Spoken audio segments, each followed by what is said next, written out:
Hi, everyone. Welcome to Accountable, the podcast for busy professionals like you. Hope that everybody is doing well. Thank you so much for joining us. So one of the things that I hear about a lot, I think if you are in the financial services industry, whether you're a CPA, you're a financial advisor, or maybe even just a small business owner, one of the major topics that you hear about on almost a daily basis is cybersecurity. I think that is something that we all hear about on a regular basis, and it's scary stuff. I mean, we always hear about all these things that can happen to us if we don't take care of it. We always hear about how it's always changing. And I think for a lot of us, I think that this is a particularly intimidating topic simply from the standpoint that, a lot of us, we got our degrees in accounting or we got a degree in finance. We certainly didn't get a degree in information technology, or at least if you did, I guess you're probably ahead of the game. But it is just a scary thing. It's a big topic. It's a topic that we know that we need to do something about. But I think for a lot of us, I think we struggle with where to start. And so today, I have a great guest that is going to help us out talking a bit about cybersecurity and what she sees as some of the things that we face as financial professionals. So Clar Rosso, who is the Chief Executive Officer at ISC2. She also worked for the AI CPA for several years, was the Executive Vice President of Engagement and Learning Innovation, also was the COO of the California Society of CPAs. So somebody who is connected with the financial services industry, and certainly probably somebody who has some great perspective on some of the things that CPAs go through. So Clar, thank you so much for being on Accountable. Wow. Thank you. And thank you for having me. This is awesome because obviously I love CPAs. I spent almost 3 decades working with the CPA world, and I truly believe that the CPA is the advisor to business and particularly small business. And I think as I have now spent 3 years in the cybersecurity world, I can see the value that accounting and finance professionals can bring to their client base in this space. But maybe we should start. I'm not going to do the scary stats game. I could, but I'm not. I think we should just start about when we talk about cybersecurity, what are we talking about, right? Yeah. We are talking about how do you as an organization protect your information and your systems. And when we talk about protecting information and systems, we talk about the C.I.A. triangle, which is confidentiality, integrity, and availability. I think about how a couple of years ago, and maybe it's more than a couple of years ago now, we all got really dialed into privacy, right? What information has to remain private and protected? And I think what happened there was we had some strong regulation like the GDPR coming out of the EU that said this information must be protected. And everybody got really smart really fast on what they needed to protect. But far less time has ever been spent on how do you protect that. And cybersecurity sort of is looking more broadly. It's looking about what do I need to protect and how do I need to protect it? And why is that important? Right. So it is important because especially since, let's say March 2020, when the whole world went remote during the COVID pandemic, the threat landscape for organizations it's like a tidal wave. It's like been a force multiplier, the movement of everyone remote. And so the risk has just gone up exponentially. And we do say it's if not when you are going to have a cyber breach or a cyber incident. And it is pervasive. It is everywhere. All businesses are at risk. The remote nature or hybrid nature of the workforce nowadays increases risks. We have seen awareness and understanding of, there was a time when we started first talking about moving from on-prem to the cloud, that there was this sense in the business community that we would be safer in the cloud. Right. But that's not really true. That's not necessarily true. And so that we need to, as a strategic imperative for our businesses, we need to be looking at how are we protecting our information and systems, because if we don't, it's going to not allow us to achieve our goals as businesses. I a little bit think about it as when I started my career, IT, we didn't call it technology, we just called it IT, was sort of a back office part of our business, right? You didn't bring the IT manager to the boardroom when you were talking about setting strategy for the organization. But today, you wouldn't dare set strategy for your organization without having your technology leads at the table. Do you agree with that?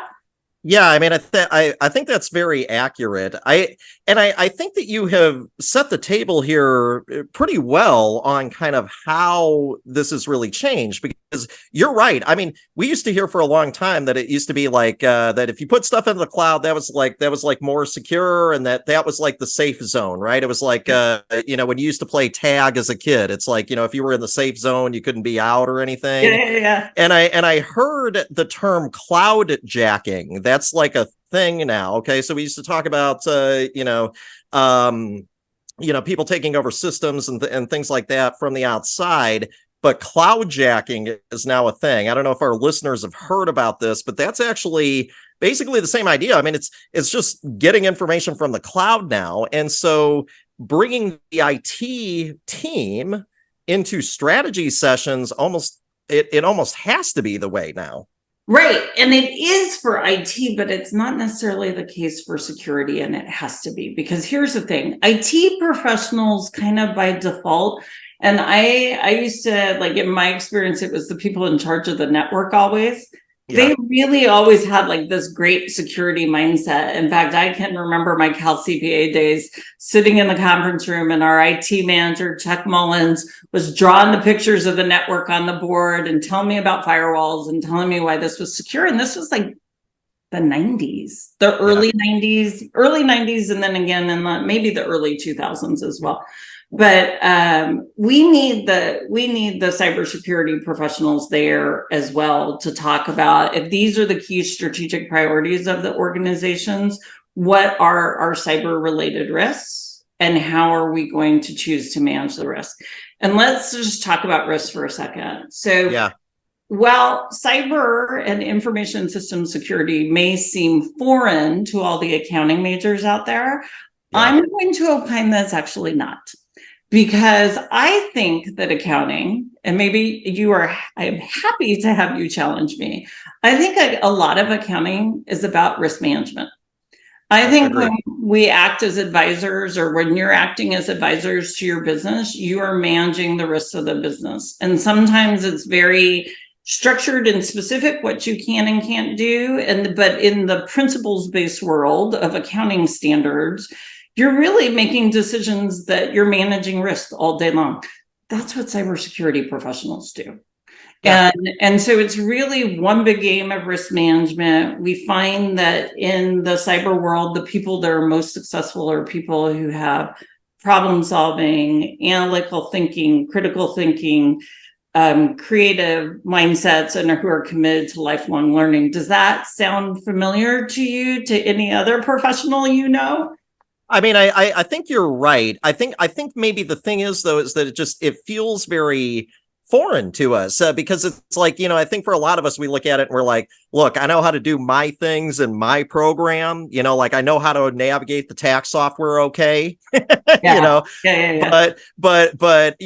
when I'm network security, oh boy. Okay. Unless I've had to do it. Right. I mean, some of our listeners may be small business owners. If you're a small business owner, you do it because there is nobody else, I mean, but I think you're right, though, at least in concept, that, that we manage risk and we do that on a regular basis. I agree with you. So this is what I think of in that CPA world, and then we'll separately talk a little bit about the small business owner, because that's actually in the world of cyber, that's where some of the biggest risk is the small and medium-sized businesses. In fact, I think it's my time with accounting that has me terrified for the small and medium-sized businesses globally on this front. But I think if I think about, I'm a CPA, I'm working, I don't care what part of a CPA firm, or if I'm working as the financial leader within an enterprise, I think that there is an opportunity to, one, elevate your level of cyber literacy. I actually wasn't planning to do this, but hey, go for it. We as an organization, we created a certification last year called Certified in Cybersecurity. It requires no experience. And it really is, what is the baseline knowledge you need to have across cyber domains to kind of have a foundational level of cyber literacy? We currently use it to move people into cyber careers, especially people from outside IT. But it also would serve well for somebody within the accounting profession to say, hey, I just want to understand the basics of cyber. That will help you understand the basics. So I do think that there is a responsibility to understand the basics, because what that's going to let you do is ask better questions. Ask better questions internally of your team about how you're securing your network, how you're handling access control, are we patching our systems in a timely way? Do we have incident response plans? It's going to help you ask better questions. You don't have to do that work, but you have to know the right questions to ask.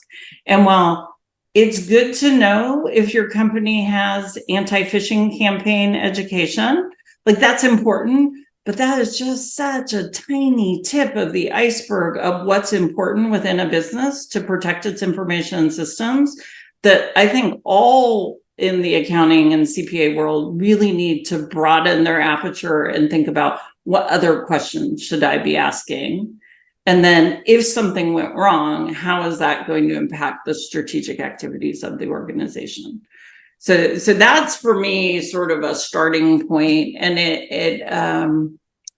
the SOC reports that AICPA creates, and that, when you're working with third parties, how are you validating the security of their systems? And that's really important to understand. You talked about cloud jacking, which is not a term I've actually heard before, but when I think of the risk in cloud security, is that if you're not in a private cloud, your risk is a big supply chain risk, right? If something happens and that cloud is attacked and something goes throughout the cloud in the supply chain, that's a pretty huge event in the cyber world. So what are you doing for your own organizations and ensuring your customers do to ensure that the organizations that they work with and that they share information or connect systems with, that they are using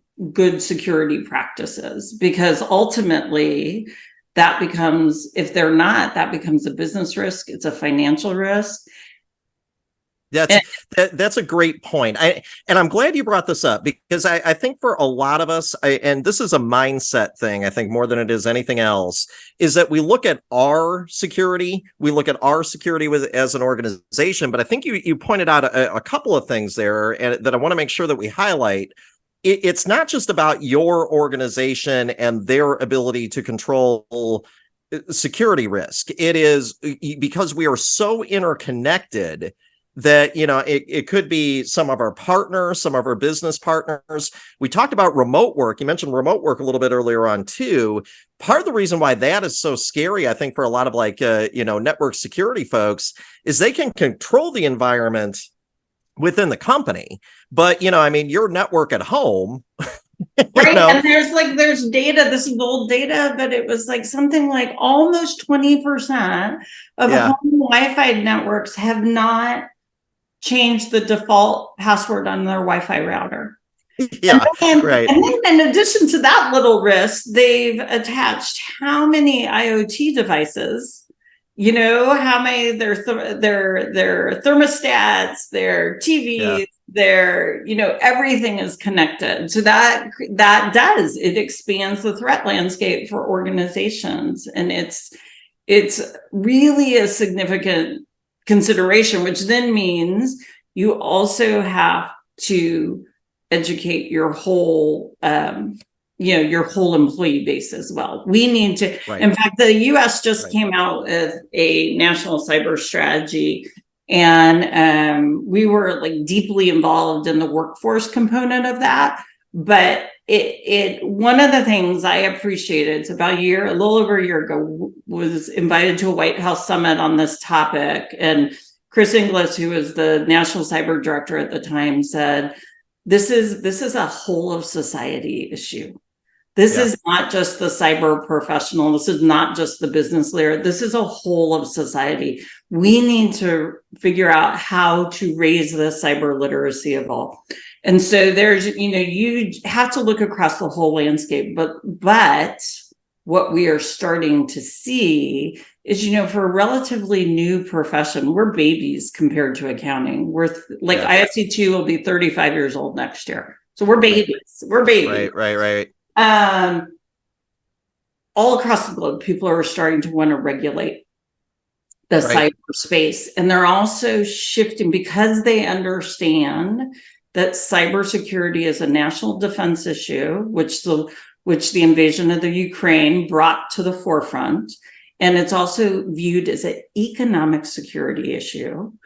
They are starting to shift the burden away from consumers to developers and service providers. So, for example, I can develop my product, I can put it in the market, and there are very few guidelines that I have to abide by. Now, I'm sure I've just annoyed every technology developer everywhere by saying that, but really relatively few. We can find relatively few academic programs that actually teach security to its programmers, right? But there is legislation all over the globe being developed that is going to require security by design and security by default, security for the whole product life cycle. And so there's just a lot of things happening. And I really think I go back to CPAs, the advisor to business, and they need to understand what their team members, their customers or team members are dealing with, because it presents risk to the business. And they need to be able to help the business manage that risk, which will be financial risk and other kinds of risks and opportunity. And I think that that's very well said. I think, for a lot of us, I think that we really struggle with, kind of knowing that we worry about the risks that we can't think of. Right. So, and I'm sure that's I was told one time by a friend of mine, he said, Dave, that's not helpful thinking, trying to think about things that you haven't thought about, but I think that's super helpful thinking, to think about things you haven't thought about. Well, that is a friend of mine giving me a hard time, but but I do think though that for a lot of us, I think that we really struggle with kind of how to start, and I think that and so our tendency is let's just engage an outside company. If I don't know it, can I pay somebody to do it for me? Okay. So yes and no. I also forgot to mention, it was actually a big deal, and the only reason I actually mentioned our certified in cybersecurity, we give it away for free. We actually have an initiative called 1 Million Certified in Cybersecurity, which is both to drive people into the pipeline. It's on-demand education plus an exam. We're driving people into the profession, but we're also trying to raise the cyber literacy of people in important jobs. So I have a country in Asia who's going to put all its adjacent roles that work in government through this program. But it's free. So and that could help with a starting point. But I also I also would say, I ask this question everywhere I go around the globe, what are the starting points? And everybody has a slightly varying list. But I'll tell you things that I hear over and over and over again, and things that I know don't happen because companies don't have enough cybersecurity professionals. Okay, so number one, and these are actually not in order, but I'm going to just number them. Sure. Patch your systems, patch your software, your systems, and do it in an extraordinarily timely way. I think there was a mindset previously that patches were related to functionality. No, they're related to cyber threats more often than not. You just had a whole bunch of Apple patches that came out in the past week. Those were all cyber threat related. So patching systems in a timely way can have a huge positive impact on your security posture. So don't just keep hitting ignore when those patches come up. No, and force your employees to do it. Like sometimes the IT people don't want to be the bad guys, right, but do it anyway. Like make people do it and do it in a timely way. Even internally at ISC2, our team sends a note out and says, this is really important. And then they basically say, you have this much time. And if you don't do it for yourself, we're going to do it for you. But that's really important. Access control is also hugely important. So that is who can access what system, has permissions to do what in what systems. And where I have a point of worry is I think in big companies, but I don't actually think. I used to think that in big companies, they have access control locked down better. Not actually true. But in small companies, we know they don't have access control locked down very well at all. And simply the act of locking down your access control, you may have heard zero trust. This is what zero trust is all about. That can make a huge difference as well, because if your person that's working from home in Tennessee has not changed the default password on their Wi-Fi router, and somebody hacks into it, and then they're connected to the organization's network, and the organization hasn't locked that individual's access, then you've just exposed the whole corporate network via a non-changing of a default password. That would also then speak to this idea of changing default passwords and having strong password management. I think here on the East Coast of the US 2 years ago, almost 3 years ago, we had the Colonial Pipeline incident. Mm-hmm. And I live in North Carolina, and we saw, thankfully I had an electric car at the time, but we saw, huge lines for gas because of the ransomware attack on Colonial Pipelines, which my recollection was because they had not changed a default password. And so, and for those of you that are maybe not listening to this that aren't on the East Coast, for those of us, I have a home in Durham, North Carolina, and so I can tell you would drive for miles and there would be no gas. It was the most strange thing I think I've ever seen in my entire life, like something out of like an apocalypse movie or something. And it happened super fast too. Like it wasn't even very long that they were shut down, but it just showed you. And so those three things would be huge if organizations would do. And then I do think that there is a place. So I have a yes, but a yes, and I do think that there is actually a great place for especially smaller companies to have outside advisors, like take a look at their threat landscape and give them an assessment. But I do think that technology can be super helpful in helping you manage your risk, or using external services to help you manage your risk. And we're all light right now in cyber about talking about the impact of AI. But it's going to help, but you still need like some human intervention and some human involvement. So I get a I get a little ticked off when I hear technology vendors saying my bright shiny object is going to take care of all your cyber needs. It's not, because we know, and your audience knows, because they know about risk management. Risk management is about making decisions, and you don't want the machine making all the decisions for you, because that could have some pretty negative effects. But I do think that there's some opportunity there for some outside assessments and for some technology to help you manage your environment. So I want to kind of recap what you just said, because I think you've said some awesome stuff here. So I want to make sure that we got it. So the first thing that you said is just patch systems. Simple stuff here, folks. I mean, so when the updates and all that stuff comes through, put the update through. Okay. Okay. So, so that was kind of the first thing that you said. You also talked about access control, making sure that, that the people that have access to systems and information and things like that, that they are the right people, whatever that happens to be. And then changing passwords, again.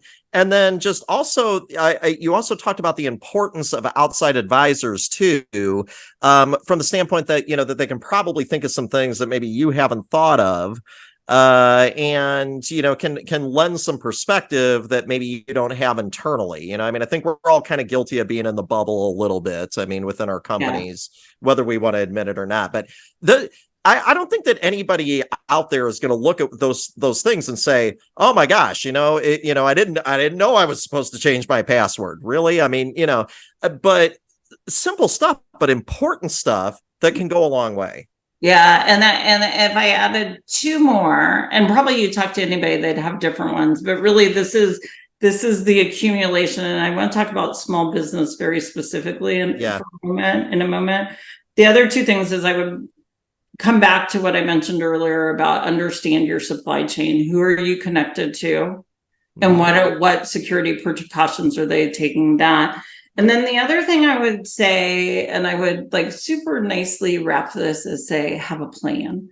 So not if, but when you have a cyber incident, have a plan for what you're going to do if that happens.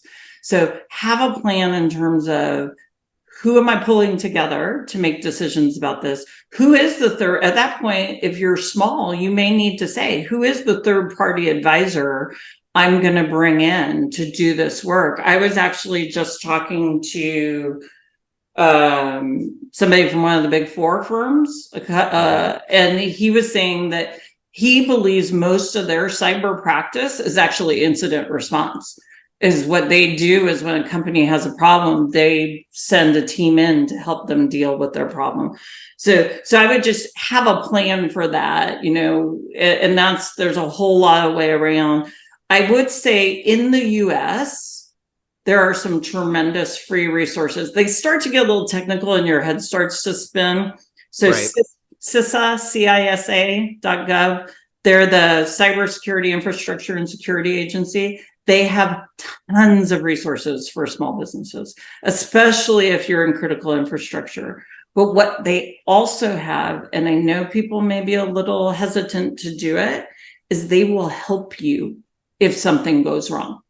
You can actually call them. You can call the FBI, know who your have like your local FBI office on speed dial. I'm serious, because we're talking about threat actors. We're talking about these are criminals that sometimes are nation states. They will help you navigate what your problem is. And they're not going to do it all for you. You got to do some of this for yourself, but those resources are available. And I would strongly urge people to take a look at them and make sure they know who to contact when there's a problem. So that's the whole make a plan. So, so a lot of this is proactive thinking, thinking about things, again, you've said a couple of times there, and I think this is a great point. Don't think about, like if it happens, when it happens, what are we going to do? I think thinking about it in very real terms too, don't just kind of write it down and kind of put it in a drawer, but, think about it. What would you really do? And make sure that people kind of know about it, so that when it does happen, that you can execute on that plan. I think that that's a great point. And this is kind of an ongoing thing too. I think that that's the other thing that we should probably mention is that this is not kind of a one and done, right? So not something that we do one time and then that's it. Right, exactly. It's ongoing. And if you're, if you have any kind of enterprise risk management program going on and you're evaluating your risks, this is a good one. The longer I'm going to be on, I'm going to come up with things like, oh, and by the way, if you allow your employees to access your network over their phones, but you better have a mobile device management on those phones. But I want to say something about small businesses that I don't think I've shared yet that is really startling and terrifying. And I've actually never had a piece of data that I think terrified government officials more than this one little point that I have. So we do an annual workforce study and we ask a lot of different questions. And in fact, the new one's going to come out soon. But we have started to try to look at where the gaps are. So we have a cyber workforce of 5 million globally, and we have unfilled demand for 4.5 million cyber workers. But that's not even the scary part. The scary part is that small businesses with 100 or fewer employees, 95% of those have no information system security professionals at all. Yeah. And that to me, that is terrifying. It's terrifying to governments. I was in Canada and I think they, talking to somebody in one of the provinces, and they were saying that they think that over 95% of their economy is driven by small business. In Singapore, I think they said it was 98%. But, all over the globe, national economies are driven by small business, which again is part of the reason that cybersecurity is coming under scrutiny, because if all your small businesses go out of business, there goes your economy. And we saw that a little bit during the pandemic. Yeah. And so, I think that that's an important point here, because, there's far more small businesses in terms of just pure numbers than there are large businesses. Right. And so, I think for a lot of us, I think we struggle with kind of, how do we get the resources to deal with some of these things? And that's where, I'm sort of thinking on the public practice side of CPAs. Yeah. That's where I think there's a natural connection. You're in public practice and not in the biggest of the firms. You are the advisor to small business. Right. And so, it's an extension when you're doing that tax work to say, hey, by the way. Yeah, right. How do you think about this, right? So I think that's where I think there's some opportunity there too. And I think that if I were, a CPA, I'd want to make sure we used to talk always, or we do talk always about financial literacy in the CPA world. And you talk about it from the general public should have financial literacy. We should have the C-suite should have a better level of financial literacy than they have. Well, it's the same with cyber now. It really is. Yeah. And I think that that's a great point. Just trying to make us all kind of more aware.